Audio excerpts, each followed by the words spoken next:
ನಾನು C Joseph Vijay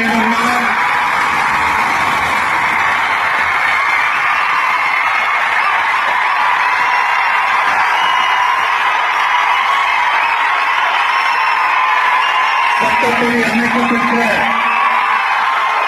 இந்திய அரசியல் அமைப்பின்பால் உண்மையான நம்பிக்கையும் மாறாப்பற்றும் கொண்டிருப்பேன் என்றும் இந்திய நாட்டின் ஒப்பில்லாத முழு முதல் ஆட்சியையும் ஒருமையையும் நிலைநிறுத்துவேன் என்றும்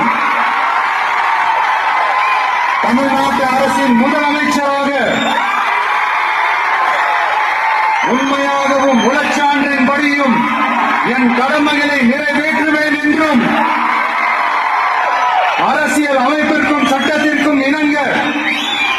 அச்சமும் ஒருதலை சார்பும் இன்றி விருப்பு வெறுப்பை விலக்கி பலதரப்பட்ட மக்கள் அனைவருக்கும் நேர்மையானதை செய்வேன் என்றும் ஆண்டவன் மீது ஆணையிட்டு